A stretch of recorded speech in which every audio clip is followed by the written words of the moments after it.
오빠, 연애할 때랑 너무 달라진 거 아니야? 연애할 때는 완전히 공주 받들듯이 하더니. 아이, 무슨 소리야 진짜. 피곤해서 그런 거지. 아니, 그래도 오빠가 생각해도 연애 때랑 다르지 않아? 에이, 무슨. 아니, 그리고 어떻게 연애 때랑 똑같냐? 이미 잡은 물고기인데, 안 그래? 뭐? 그럼 내가 잡은 물고기라 이렇게 하는 거라고? 에이, 말이 그렇다는 거지. 농담이야, 농담.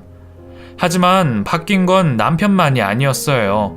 결혼 전에는 마음 편히 친정에서 지내라며 며느리 돌이 바라지 않으신다던 시부모님은 결혼 후 갑자기 저를 남처럼 대하셨습니다. 보통 시부모님들이 하시듯 며느리처럼 말이에요. 그때는 바쁜 학기 초였는데 아무래도 학기 초에는 학생들을 알아가는 시간도 있고 1년 수업 계획이 자주 변경되는 시기라 신경 쓸 게 많았거든요. 그런데 그걸 같은 교사 아들을 두신 시어머니가 모르실 리가 없었죠. 얘 소영아, 오늘 학교 끝나고 집에 좀 와라. 어머니, 무슨 일이세요? 별건 아닌데 네가 좀 도와줬으면 해서. 올 수 있지? 그때는 사실 피곤하기도 하고 퇴근하고 집에 가서도 준비해야 할 것이 많아 시댁에 가는 일이 부담되기는 했지만 며느리였던 제가 어머님의 부르심에 마냥 거절할 수 없었어요. 그렇게 피곤함을 억누르고 도착한 시댁에선 어머님이 먼저 음식을 하고 계셨어요. 아유, 빨리 오라니까. 너무 늦게 왔다. 우리 소영이, 자, 네가 할 건 별거 없고 베트남 쌈 알지? 이거 하면 된다. 할 줄 알지? 아, 네. 그런데 어머니, 이게 다 뭐예요? 아니, 내일 우리가 부부 동반으로 나들이를 가는데 내가 솜씨 좀 보여주려고 하는 거야. 가서 사 먹으면 그게 다 돈인데 이렇게 싸가면 좋잖아. 또 이렇게 나랑 소영이랑 같이 요리하면서 고부간의 정도 쌓고 좋지. 안 그러니? 맞아요, 어머니. 바쁜 와중에 부르시는 걸 보고 저는 집안에 큰일이라도 있는 줄 알았는데 나들이 음식을 도우라고 부르신 어머님이 이해가 가지 않았지만 저는 어머님이 하시는 말씀처럼 고부간 좋은 관계를 위해서 웃으면서 도와드렸습니다. 그런데 제가 그날 군말 없이 도와드린 걸 오해하신 건지 어머니는 그 뒤로는 아주 수시로 저를 부르기 시작했습니다. 이유도 별거 없었어요. 점심에 우동을 해먹고 싶으시다며 김밥 해서 나눠 갖자며 생선과 오징어, 채소를 다듬자며 이런저런 이유들로 잠잘 시간 없이 바쁜 저를 평일과 주말 할 거 없이 부르셨어요. 그럴 때마다 저만 부르시는 게 이해가 안 되어 여쭤보면 며느리랑 빨리 친해지고 싶어서 그러신다니 싫은 내색을 할 수도 없었습니다. 하지만 남편은 쉬어야 하니 그냥 두고 오라는 어머님 말씀에는 저도 동의를 할 수 없었어요. 그래서 저도 도저히 이건 아니다 싶어서 말씀드렸어요. 어머니, 저도 어머니와 같이 해서 좋은데요. 제가 핑계가 아니라 정말 바빠서요. 그나마 시간 날 때나 방학 때는 저를 부르셔도 상관없는데 지금은 좀 중요한 시기라서요. 제가 애들도 신경 써야 하고. 아유, 세상에 교사가 너 하나도 아닌데 대체 뭐가 그렇게 바쁘다고. 좀 열심히 안 한다고 잘리는 것도 아니고. 애들한테는 2번 다시 없을 1년이라 담임인 제가 꼭 신경을 많이 써줘야 해서요. 정 그러시면 오빠랑 나눠서 불러주시면 안 될까요? 어머, 얘는? 걔가 너랑 같니? 큰일 날 소리 하네. 그냥 오기 싫은 것 같은데 오지 마라. 공평하게 불러달라는 제 말에 어머님은 역정을 내시며 저에게 한 소리를 하셨어요. 제가 싫은 소리를 해서 기분이 상하셨는지 덕분에 한동안 어머님 호출도 잠잠했죠. 그런데 이번에는 또 남편이 문제였어요. 야, 소영아, 너 엄마한테 뭐라고 했길래 며느리 무서워서 말을 못하겠다는 거야? 오빠도 알잖아. 학기 초라 안 그래도 바쁜데 어머님이 계속 나 호출하신 거. 그날도 일 도와드리다가 이건 너무하다 싶어서 오빠랑 나눠서 불러달라 했지. 틀린 말 한 것도 아닌데 엄청 화를 내시더라고. 뭐? 야, 솔직히 며느리가 시댁에 가서 시부모님이랑 사이좋게 지내는 게 뭐가 나쁘다고 그런 말을 했어. 그리고 내가 생각하기에도 엄마한테 말대꾸 하는 게 썩 좋아 보이진 않는다. 아무리 시대가 변했다지만 며느리 도리라는 게 있지. 그게 무슨 말이야? 내가 처음부터 며느리 도리를 못하겠다는 것도 아니고 나도 학교 일이 있는데 너무 별일 아닌 거에 부르시니까 참다가 말한 거잖아. 그러면 오빠는 사위 도리 했어? 오빠 결혼하고서 우리 엄마한테 안부 전화 한 통이라도 했어? 용돈을 한번 드렸어? 나는 용돈, 전화 다 하고 매번 불러다니면서도 서운한 소리 듣는데 오빠는 전화 한 통 하는 게 그렇게 힘들어? 야, 이 와중에 전화 얘기는 왜 나오냐? 그리고 며느리랑 사위랑 같아? 원래 며느리는 식구고 사위는 100년 손님이랬어. 네가 우리 부모님한테 용돈 좀 챙겨드렸다고 지금 유세 부리는 거냐? 어차피 네 돈이나 내 돈이나 우리 돈인데 우리 부모님 좀 드리면 안 돼? 남편과 시댁일로 다투게 되니 저는 정말 믿을 수가 없었어요. 그런 얘기를 하는 사람이 제가 알고 있던 남편이 맞는가 싶었어요.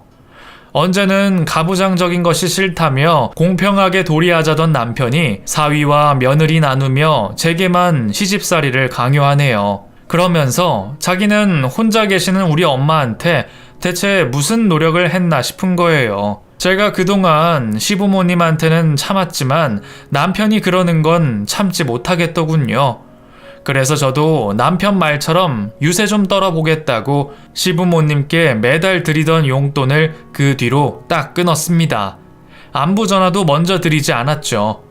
남편이 제 친정에 용돈 한번 안 드리는 걸 알면서도 저는 며느리로서 책 잡히고 싶지 않고 사랑받고 싶은 욕심에 성의껏 했었는데 남편이나 시부모님이나 고마운 줄 모르시면 더 할 필요가 없다고 생각했어요. 그런데 그랬더니 시댁이 발칵 뒤집혔어요. 매번 잘하다가 한 번 못하면 그런 꼴을 당하나 봅니다. 그동안 받으신 건 기억 못하시면서 돈 안 드렸다고 노발대발 하셨거든요. 남편도 제게 악담을 하고 말이에요. 너 진짜 아버지 어머니께 용돈 안 드렸어? 당신이 유세 떠는 거 보기 싫다며. 당신이 말했잖아. 뭐? 아니 그렇다고 정말 아무 말 없이 그렇게 하냐? 어머니가 전화와서 저번 일 때문에 네가 용돈 안 보내는 거라면서 화내시잖아. 그럼 앞으로 그런 말 안 듣게 우리 서로 각자 부모님께 용돈 드리기로 하자. 그러면 별말 없겠네. 그렇게 남편과 시댁의 실체를 알아버린 저는 그리 행복한 결혼 생활을 하지 못했습니다. 남편과 평소에는 잘 지내면서도 시댁 일이 엮이면 꼭 다툼이 일어나게 됐고, 그러면서도 여전히 제 친정에는 소홀한 남편에게 저는 늘 섭섭하고 화가 났습니다. 부부 관계가 부부 사이의 일로만 유지되는 것이 아니라는 것을 제가 너무 늦게 깨달아 버렸네요. 물론 결혼 전에는 그런 사람인 줄 몰랐지만 말이에요. 게다가 결혼 몇 년 차부터 줄기차게 얘기하시는 아이 문제는 제게 또 다른 스트레스였습니다. 늘 제게 며느리 도리 바라시는 시부모님이셨으니 손자 걱정도 얼마나 많으셨겠어요.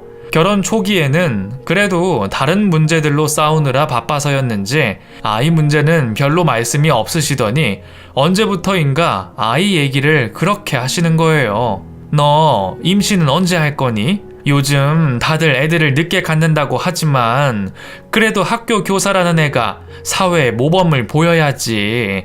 네가 보통 회사원들처럼 아이 낳기 부담스러운 것도 아니고 얼른 임신해서 우리 좀 기쁘게 해줘라. 그거 아니면 네가 요즘 뭐 우릴 신경이나 쓰니? 시부모님의 본성을 알게 된 제가 용돈도 드리지 않고 그놈의 며느리 도리라는 것도 더 하지 않는다 생각하시는 시부모님은 임신 강요는 당연한 줄 생각하시는 건지 제게 매주 전화하셔서 그런 말씀을 하셨습니다. 시어머니와 시아버지 두 분이서 번갈아 가면서 그런 말씀을 하시니 저는 정말 미쳐버릴 것 같았어요. 임신이 어디 저 혼자 하는 일인가요? 손뼉도 두 손이 만나야 소리가 나는 법인데 왜 자꾸 저한테만 그러시는 건지 너무 힘이 들었어요. 사실 무슨 문제가 있는지 모르지만 저희는 아이가 생기지 않았습니다. 사실 저도 남편이랑 싸우고 그러면서도 아이가 생기면 어쩔 수 없이 정부치고 살겠지 싶어서 임신을 바라기도 했어요. 결혼을 했으니 후회해도 소용없다며 이혼은 차마 생각하지 못했거든요. 그래서 아이를 바라고 있었는데 정작 남편은 별 생각이 없어 보였습니다. 문제가 있는지 병원이라도 가보자고 했더니 되려 저한테 화를 냈죠. 뭐? 병원을 왜 가? 나한테 무슨 문제가 있다 그런 소리야? 아니, 결혼한 지 몇 년이라고 벌써 자식 걱정이야. 아니, 시댁에서도 자꾸 걱정하시고 그게 나 혼자 걱정한다고 되는 일이야? 그냥 나랑 오빠랑 둘이 가서 검사 받아보는 거지. 막무가내로 화만 내고 관심 없는 남편 때문에 저는 결국 혼자서 병원을 찾기도 했습니다. 결과는 제게는 아무 문제가 없었어요. 물론 남편도 아무 문제 없을 수 있지만 검사를 받지 않았으니 어떤 결과가 나올지는 아무도 모르죠. 나중에 가서야 애가 없어서 다행이었다 싶기는 했지만요. 시간이 지나며 저는 점점 더 남편에게 애정이 식어갔고 시부모님도 버거워졌습니다. 어쩌면 사람들이 그렇게나 앞뒤가 다른지 제가 알던 그 사람들이 아니다 싶었어요. 하지만 그러면서도 차마 이혼 생각을 쉽게 할 수는 없었습니다. 물론 제가 이혼을 하고 싶은 마음은 굴뚝 같았지만 딸 팔자는 엄마 따라간다는 소리를 걱정하며 자신이 젊어 이혼한 것을 자책하는 친정엄마 때문이었죠. 제가 결혼을 할 때 누구보다 좋아하셨던 엄마였습니다. 저는 엄마랑 달리 행복하고 사랑받을 거라며 기뻐하셨어요. 그래서 저는 결혼한 뒤로 엄마 앞에서만큼은 늘 행복한 신부여야 했고 덕분에 남편의 흉은 물론이고 시댁에서 받는 스트레스를 말할 수 없었어요. 평생 저 때문에 고생하셨던 엄마에게 자랑스러운 딸이고 싶었던 저는 하루하루 제 잘못된 선택에 후회만 하고 있었습니다. 그러던 중 갑자기 엄마가 울며 전화를 걸어왔어요. 소영아, 어떡하니? 엄마가 암이래. 어떡해 딸? 갑작스러운 엄마의 비보에 전 바로 엄마 집으로 내려갈 수밖에 없었죠. 조직 검사를 더 해봐야 했지만 엄마는 유방암이라는 판정을 받았어요. 유방암이라는 게 생존율이 높다고 알고 있었지만 그것도 초기 때 이야기지. 4기가 되고서야 뒤늦게 발견한 엄마는 계속 치료를 하며 경과를 봐야 하고 말이 경과지. 사실상 시한부나 다름없는 상황이라 했어요. 평생 나 때문에 고생만 하시다가 내가 결혼하고서야 행복해 보인다며 앞으로 자신보다는 가정에 신경을 쓰라 말씀하시며 고향으로 내려가신 엄마였는데 제가 그동안 다른 곳에 정신이 팔려 엄마에게 신경 쓰지 못했구나 하는 생각에 뒤늦게 후회가 밀려왔죠. 하나뿐인 자식인 제가 미리 엄마를 잘 챙겼어야 하는데 나 사는 게 바빠서 멀리 떨어진 엄마를 그렇게 방치하고 있었네요. 뒤늦게 정신이 번쩍 든 저는 우선 다시 집으로 올라가 남편과 상의를 했어요. 이혼하니 뭐니 해도 내 남편이고 자기 장모님 일인데 남편과 상의를 하는 게 맞다고 생각했거든요. 엄마 상황이 좋지가 않아. 고향에 이모들이 있긴 하지만 다들 연세도 있으시고 아무래도 곁에서 돌봐주는 사람이 있어야 할 것 같아. 그래서 내가 엄마 옆에서 간병을 하려고 당신이랑 얘기 끝나면 휴직 얘기해서 최대한 빨리 내려갈까 해. 뭐? 당신이 직접 간병하겠다고 학교를 쉰다고? 아니, 장모님 보험도 있으시다며. 그러면 보험금도 꽤 나오지 않아? 당신이 휴직하면서까지 할 필요가 있어? 당신이 갑자기 일 쉬면 대출금이나 차량 할부는 어쩌려고. 아니면 간병인을 구해야 하는데 어차피 그렇게 나가는 돈이나 버는 돈이나 비슷해. 그리고 돈도 돈이지만 엄마가 아픈데 딸인 내가 낫잖아. 뭐? 당신 설마 간병비도 당신이 내려고 그랬어? 아니 장모님 보험 있으시다며. 간병인은 보험 적용 안 돼. 아니 근데 당신 말이 왜 그래? 그럼 나는 엄마가 아프다는데 가만히 있어? 하나밖에 없는 자식이 엄마 아픈데 그 정도도 못 해드려? 걱정하지 마. 당신 돈 달라고 안 해. 내가 번 돈으로 우리 엄마 챙길 거야. 그게 왜 당신 돈이야? 결혼하고 나서 모은 돈이면 우리 돈이지. 당신은 지금까지 네 돈 내 돈 나눠서 썼어? 우리 돈 쓰는 거 왜 당신 마음대로 해? 나는 허락 못 해. 뭐? 그게 대체 무슨 말이야? 자기 장모가 시한부라는 얘기에도 돈 얘기나 꺼내는 인간이 제정신인가 싶었습니다. 정말 이 인간 바닥이구나 싶어서 더 말 섞을 가치도 없다 생각했어요. 그런데 그 사람 거기서 끝이 아니었어요. 우리 엄마한테 돈 쓰는 게 아까운지 이런 막말까지 뱉었거든요. 아니 솔직히 냉정하게 생각해봐. 의사도 시한부라 말했다며. 근데 기껏 돈 써가지고 장모님 돌아가셔봐. 그게 허공에 돈 날리는 거랑 뭐가 달라. 그리고 장모님 그 정도 연세면 살 만큼 살았으니까 언제 떠나셔도 미련 없으실 나이지. 그 정도 사셨으면 이젠 미련 버리셔도 괜찮지 않아? 남편 입에서 나오는 그 꾸정물 같은 생각과 말에 저는 그나마 남아있던 정마저 떨어졌고 더 이상 1초라도 이 남자와 같이 있고 싶지가 않았습니다. 어떻게 끝까지 돈 생각을... 당신은 우리 엄마가 손 벌릴까봐 그냥 그게 걱정이구나. 엄마가 그냥 도와달라고 한 거 아니야. 엄마가 병원비로 쓰라고 준 돈이 있는데 그게 얼만지 가서 찾아보고 우리 그때 다시 이야기해보자. 남편이 뱉은 말을 똑똑히 들은 저는 그 사람이 지금까지 우리 엄마를 어떤 생각으로 대해왔는지 알 것 같은 기분에 이 남자에게 모욕을 주고 싶었어요. 그렇게 남편과 차를 타고 가 어느 건물 앞에서 멈췄죠. 여기야? 여긴 은행이 없는데? 뚫린 입이라고 그 쓰레기 같은 말들을 잘도 내뱉더라? 너는 우리 엄마가 돈 먹는 벌레 정도로 보이나 보지? 자기 장모가 당장 생사가 오간다는데 그런 소리나 하고 너는 우리 엄마가 돈이 없어서 그런다고 생각하니? 나는 돈 없는 엄마 도와주려고 그러는 것 같고 그렇다면 지금 잘 봐. 지금 네 앞에 보이는 게 엄마가 병원비 해결하라고 나한테 부탁한 건물이니까. 무슨 말이야 당신? 보험 일로 열심히 일했던 엄마는 일을 통해서 아는 사람도 많고 듣는 귀도 많았어요.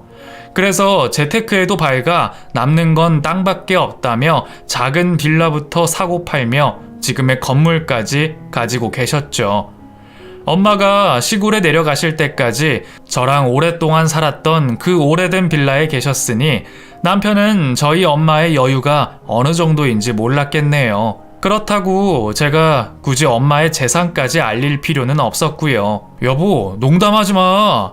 장모님 아프시다며. 이럴 시간 없잖아. 이 건물 당신이 말한 살 만큼 산 우리 엄마 건물이야.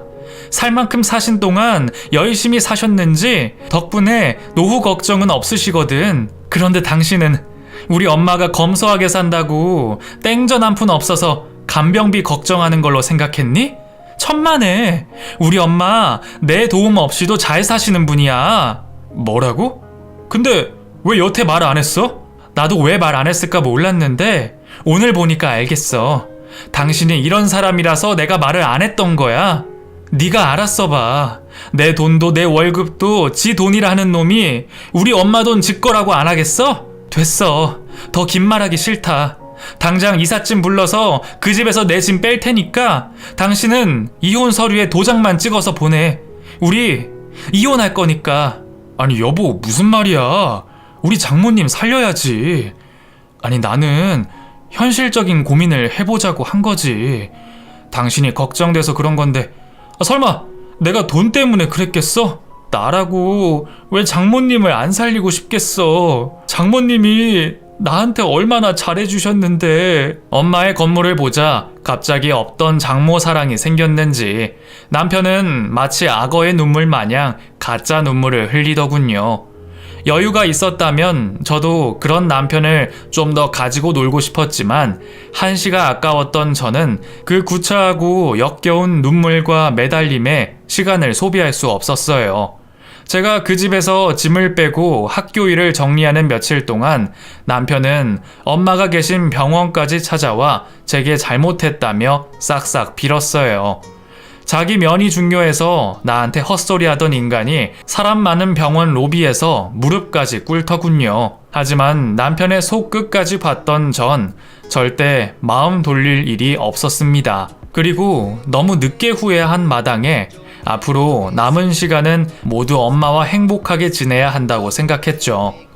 그렇게 몇 달간의 조율 끝에 저는 남편과 이혼하게 됐고, 남편에겐 한 푼이라도 더 주고 싶지 않은 마음에 악착같이 계산하여 재산 분할도 철저하게 나눴죠. 남편은 끝까지 저를 붙잡으며 아쉬운 소리들을 해댔지만 그게 정말 애정 때문인지 우리 엄마의 돈 때문인지는 뻔한 일이었어요. 이혼도 한 저는 속 편히 엄마의 간병을 하며 엄마 곁을 지켰고, 다행히도 엄마는 수술과 고된 항암 치료를 이겨내고 점점 호전되어 가셨습니다. 처음엔 걱정해야 할 정도로 좋지 않으셨는데 지금은 경과가 좋아 퇴원하시고 집에서 생활하고 계시고요. 그리고 제가 이혼했다는 얘기는 엄마가 좀 좋아지신 뒤에 말씀드렸어요. 엄마가 병원에 계신 동안 소식 없는 사위 때문에 눈치채고 계셨는지 모르겠지만 말이에요. 한참이나 말이 없으시던 엄마는 그래도 제 손을 꼭 붙잡아 주셨고, 저는 저를 걱정하는 엄마에게 당당히 말했습니다. 비록 엄마가 걱정하던 이혼을 하게 됐지만 저 스스로 혼자서도 충분히 행복할 수 있고 빛날 수 있다는 걸 보여드리고 싶어요. 제 긴 이야기